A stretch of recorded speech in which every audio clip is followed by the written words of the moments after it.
Teman-teman sahabat CPNS, terima kasih sudah setia menggunakan channel ini untuk belajar mempersiapkan diri menghadapi tes CPNS 2021. Kita akan mencoba mendiskusikan soal-soal tes wawasan kebangsaan, di mana soal-soal tes wawasan kebangsaan tentu merupakan salah satu tes yang tidak mudah untuk ditaklukkan. Biasanya teman-teman sangat pintar untuk menyelesaikan soal-soal hitungan, tetapi soal-soal hafalan dan sejenisnya seperti tes wawasan kebangsaan ini biasanya belum tentu bisa menaklukkan. Mudah-mudahan video ini bisa memberikan tambahan pengetahuan dan persiapan bagi teman-teman. Mudah-mudahan hasilnya maksimal. Ya, bagi teman-teman yang belum subscribe channel ini, ya, dengan hormat, mohon mudah-mudahan saat ini akan segera untuk mensubscribe channel ini sehingga saya akan lebih optimis, percaya diri, dan merasa sangat dibutuhkan sehingga bisa menghasilkan karya-karya video pembelajaran yang lebih baik lagi di masa-masa yang akan datang. Kita masuk ke soal yang pertama, teman-teman. UUD 1945 sebagai hukum dasar tertulis bagi bangsa Indonesia setidaknya mempunyai 5 karakteristik antara lain kecuali A. Merupakan peraturan perundang-undangan tertinggi dalam sebuah negara. B. Memuat aturan-aturan pokok ketatanegaraan. C. Mengikat hak pada pemerintah, lembaga-lembaga kenegaraan, lembaga-lembaga kemasyarakatan, warga negara, penduduk di mana saja berada.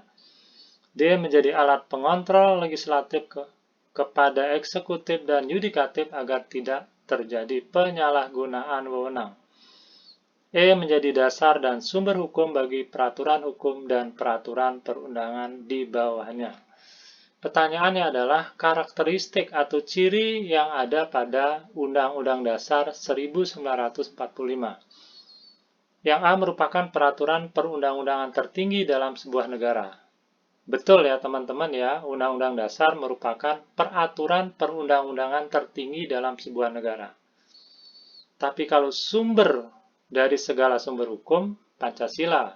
Tapi peraturan perundang-undangan tertingginya adalah UUD 45. Kita ingat ya tata urutannya. Undang-Undang Dasar 1945, TAP MPR, Undang-Undang, Peraturan Pemerintah Pengganti Undang-Undang, Peraturan Pemerintah, Ketetapan Presiden, kemudian Peraturan Daerah Provinsi, Peraturan Daerah Kabupaten dan Kota. Jadi yang A benar. B. Memuat aturan-aturan pokok ketatanegaraan. Betul ya, bahwa Undang-Undang Dasar atau Konstitusi itu memuat aturan-aturan pokok ketatanegaraan. Aturan lebih rincinya nanti tertuang di dalam undang-undang. C. Mengikat hak pada pemerintah, lembaga-lembaga kenegaraan, lembaga-lembaga kemasyarakatan, warga negara, penduduk di mana saja berada. Iya jelas bahwa Undang-Undang Dasar itu mengikat pemerintah, lembaga kenegaraan, lembaga kemasyarakatan, juga warga negara dan penduduknya di mana saja berada. D. Menjadi alat pengontrol legislatif kepada eksekutif dan yudikatif agar tidak terjadi penyalahgunaan wewenang. Ya, D kita simpan dulu ya. Yang E menjadi dasar dan sumber hukum bagi peraturan hukum dan peraturan perundangan di bawahnya. Undang-Undang Dasar adalah sumber hukum bagi peraturan hukum dan peraturan perundangan di bawahnya. Jadi E benar. So, yang tidak tepat adalah E. Kenapa Undang-Undang Dasar itu tidak atau bukan menjadi alat pengontrol legislatif kepada eksekutif dan yudikatif agar tidak terjadi penyalahgunaan wewenang. Kita ingat ajaran Trias Politika bahwa kekuasaan dibagi 3, eksekutif, legislatif, dan yudikatif. Masing-masing lembaga ini memiliki fungsi, yaitu legislatif membuat undang-undang, eksekutif melaksanakan undang-undang, dan yudikatif mengawasi. Jadi fungsi legislatif bukan mengontrol yudikatif. Jadi itu argumentasinya teman-teman. Kita lanjutkan ke soal yang kedua. Undang-Undang Dasar 1945 dirancang sejak persidangan BPUPKI yang menggambarkan bahwa para pendiri bangsa memang telah menyadari bahwa kemerdekaan Indonesia harus segera dipersiapkan. Hal itu juga membuktikan selain dasar negara, Undang-Undang Dasar atau Konstitusi merupakan hal pokok bagi suatu negara, yang memberi pedoman penyelenggaraan negara. Secara historis, berlakunya konstitusi di Indonesia adalah sejak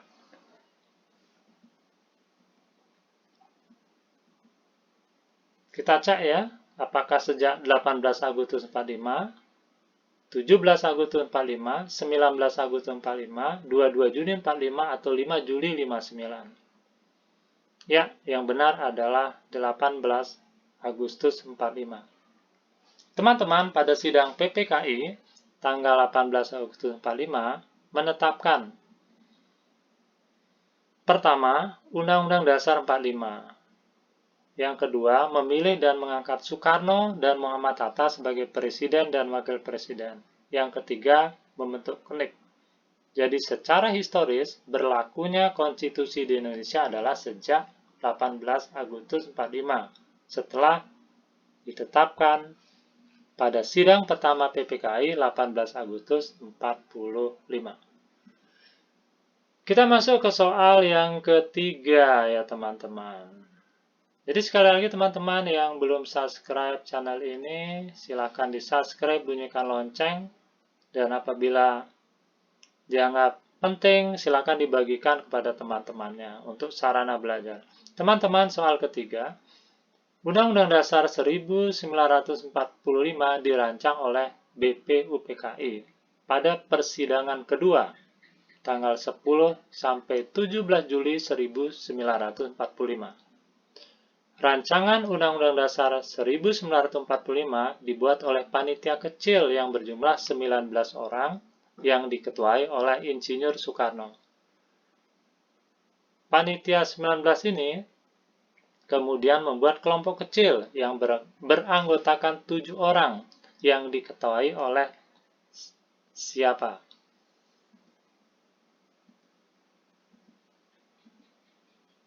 Ya, apakah Insinyur Soekarno, Muhammad Hatta, Mr. Ahmad Subarjo, Profesor Supomo, atau Muhammad Yamin? Jawabannya adalah Mr. Supomo.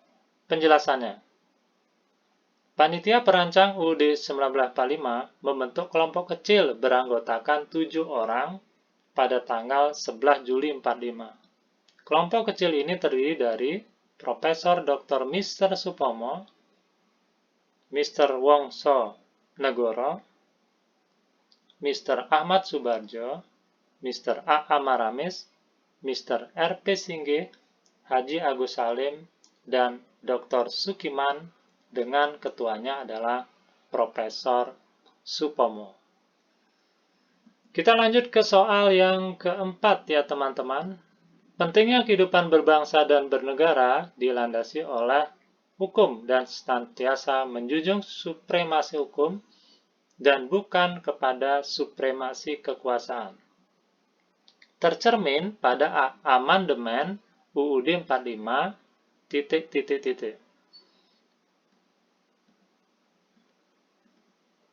Apakah pasal 1 ayat 3, pasal 10, pasal 2 ayat 1, atau pasal 5 ayat 1? Jadi pertanyaannya adalah, pentingnya kehidupan berbangsa dan bernegara dilandasi oleh hukum dan senantiasa menjunjung supremasi hukum dan bukan supremasi kekuasaan, tercermin pada amandemen UUD 45, pasal berapa? Jadi kita tentu harus mengingat yang mana amandemen UUD 45 yang bicara tentang hukum, kan kurang lebih seperti itu. Kalau yang ingat, pasti tahu jawabannya. Iya, jawabannya adalah pasal 1 ayat 3. Kita cek ya teman-teman. Pasal 1 ayat 3 bunyinya, negara Indonesia adalah negara hukum. Ini amandemen ketiga. Nah, pasal 1 ayat 3 ini muncul dikarenakan pada pemerintahan-pemerintahan sebelumnya, khususnya pada pemerintahan Orde Baru, seringkali hukum itu kalah dengan kekuasaan. Jadi yang ada bukan supremasi hukum, tetapi supremasi kekuasaan. Nah, oleh karenanya, maka pada amandemen ketiga, dibuat satu pasal lagi, yaitu pasal 1 ayat 3, yang memberikan penegasan bahwa negara Indonesia adalah negara hukum. Itu berarti bahwa masyarakat Indonesia harus menjadikan hukum sebagai hal yang sangat penting dan utama dalam kehidupan bermasyarakat, berbangsa, dan bernegaranya. Pasal 10, Presiden memegang kekuasaan tertinggi atas Angkatan Darat, Angkatan Laut, dan Angkatan Udara. Ya teman-teman, sambil kita pelajari dan ingat-ingat pasal-pasal dari UUD 45 ya. Pasal 10 itu berkaitan dengan apa? Angkatan Darat, Angkatan Laut, dan Angkatan Udara ya. Artinya, siapa yang memegang kekuasaan? Presiden. Pasal 1 ayat 2 bunyinya, kedaulatan berada di tangan rakyat, dilaksanakan menurut Undang-Undang Dasar. Ini juga amandemen yang ketiga. Nah, sebelum di amandemen, pasal 1 ayat 2 ini sudah ada. Bunyinya adalah, kedaulatan berada di tangan rakyat dan dilaksanakan oleh Majelis Permusyawaratan Rakyat. Nah, apa artinya? Kemudian MPR tidak lagi menjadi lembaga tertinggi, tetapi menjadi lembaga tinggi negara. Oleh karenanya, kedaulatan kemudian dilaksanakan melalui salah satunya adalah sistem demokrasi, yaitu pemilihan langsung, baik itu presiden, kemudian kepala daerah, dan anggota legislatif. Kita lihat pasal 2 ayat 1. Kita ini masuk ke Majelis Permusyawaratan Rakyat. Pasal 2 ayat 1 berbunyi, MPR terdiri dari anggota DPR dan DPD yang dipilih melalui pemilihan umum. Sementara pasal 5 ayat 1, Presiden berhak mengajukan RUU kepada DPR. Nah, kalau ada pertanyaan, apakah Presiden berhak mengajukan RUU? Berhak. Mengajukannya kepada siapa? DPR. Lanjut ke soal yang kelima ya teman-teman. Hubungan wewenang antara pemerintah pusat dan pemerintah daerah provinsi, kabupaten, dan kota, atau antara provinsi dan kabupaten dan kota, diatur dengan undang-undang dengan memperhatikan A. Potensi daerah, B. Kekhususan dan keragaman daerah, C. Perimbangan yang adil antara pusat dan daerah, D. Undang-undang yang berlaku, atau E. Aspirasi masyarakat. Yang mana kawan-kawan kira-kira jawabannya? Ya, kita lihat pembahasannya ya, bukan pembalasannya, pembahasannya. Jawabannya adalah kekhususan dan keragaman daerah. Ini adalah pasal 18A UUD 45. Kita lihat ya teman-teman sambil kita ingat-ingat dan hafalkan pasal 18A. Ayat 1. Hubungan wewenang antara pemerintah pusat dan pemerintah daerah provinsi, kabupaten dan kota, atau antara provinsi dan kabupaten dan kota diatur dengan undang-undang dengan memperhatikan kekhususan dan keragaman daerah. Artinya apa? Hubungan antara pemerintah pusat dengan daerah, antar provinsi dengan kabupaten kota, tidak bisa disamaratakan, karena masing-masing daerah itu memiliki kekhususan dan keragaman daerah. Kita mengenal Jakarta sebagai daerah khusus, ibu kota Jakarta. Kemudian kita mengenal otonomi khusus di Aceh, otonomi khusus di Papua ya teman-teman. Dan juga misalnya seperti di Bali, itu dengan keragaman daerah kebudayaannya. Daerah istimewa Yogyakarta. Artinya, hubungan antara pemerintah pusat dengan daerah, kemudian kabupaten dan kota harus memperhatikan kekhususan dan keragaman daerahnya. Kalau kita lihat pasal 18A, teman-teman, hubungan keuangan, pelayanan umum, pemanfaatan sumber daya alam dan sumber daya lainnya antara pusat dan daerah diatur dan dilaksanakan secara adil dan selaras berdasarkan undang-undang. Kita masuk ke soal yang ke-6, teman-teman. Peserta pemilu untuk memilih anggota DPD adalah partai politik, gabungan partai politik, organisasi kemasyarakatan, utusan golongan, atau perseorangan. Jawaban yang benar adalah perseorangan ya teman-teman. Nah, ini pasal 22E ayat 3. Peserta pemilu untuk memilih anggota DPR dan anggota DPRD adalah partai politik. Nah, ini mari kita bedakan ya. Kalau yang dipilih adalah anggota DPR dan DPRD, yang bersangkutan adalah mewakili partai politik. Sementara jika kita mencalonkan diri sebagai anggota DPD, itu di luar partai politik. Jadi kita mencalonkan diri atas nama perseorangan.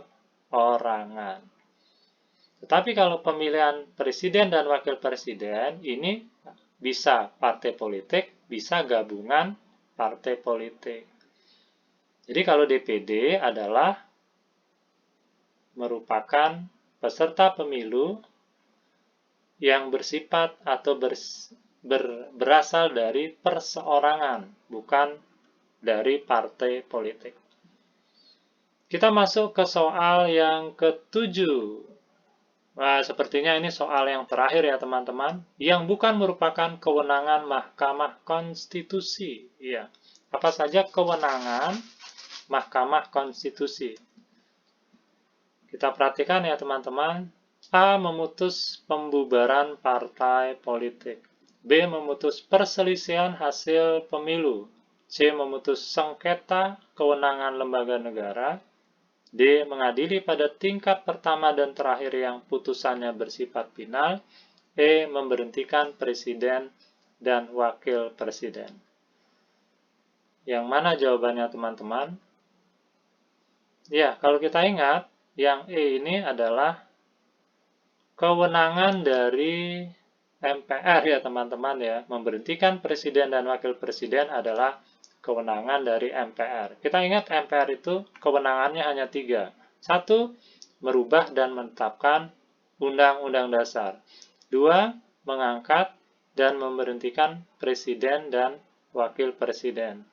Serta yang ketiga melantik presiden dan wakil presiden. Kita lihat penjelasannya ya teman-teman. Pasal 24C, amandemen ketiga. Mahkamah Konstitusi berwenang mengadili pada tingkat pertama dan terakhir yang putusannya bersifat final untuk menguji undang-undang terhadap Undang-Undang Dasar, memutus sengketa kewenangan lembaga negara yang kewenangannya diberikan oleh Undang-Undang Dasar, memutus pembubaran partai politik, dan memutus perselisihan tentang hasil pemilihan umum. Jadi, kewenangan Mahkamah Konstitusi adalah 1. Memutus pembubaran partai politik. Jadi, siapa yang berhak membubarkan partai politik? Yang memutus atau memutuskan haruslah Mahkamah Konstitusi. Yang kedua, jika ada perselisihan hasil pemilu, yang memutus adalah MK. Jika ada sengketa kewenangan lembaga negara, misalnya antara eksekutif, legislatif, dan lain sebagainya, maka yang memutus adalah MK. Kemudian mengadili pada tingkat pertama dan terakhir yang putusannya bersifat final. Artinya, apabila yang mengadili adalah MK, maka tidak ada lembaga lain yang mengadili, hanya MK, yaitu pada tingkat pertama MK, kemudian yang terakhir juga MK. Jadi tidak bisa lagi adanya misalnya banding dan lain sebagainya. Keputusan MK itu bersifat final. Ya, memberhentikan presiden dan wakil presiden adalah kewenangan MPR. Teman-teman, demikian ya, mudah-mudahan materi dalam video ini bermanfaat bagi teman-teman, dan sekali lagi soal-soal tes wawasan kebangsaan merupakan materi tes yang gampang-gampang susah. Banyak teman-teman yang pintar sekali berhitung, tetapi akhirnya jatuh pada materi-materi tes wawasan kebangsaan. Teman-teman ke depan ya kita akan terus mempersiapkan video-video yang mudah-mudahan sangat recommended untuk teman-teman mempersiapkan diri tes CPNS tahun 2021. Terima kasih teman-teman yang sudah menjadikan channel ini sebagai teman belajar, sudah subscribe dan sudah membagikan video ini. Saya doakan mudah-mudahan apa yang menjadi cita-cita teman-teman akan terwujud. Sukses untuk kita semua.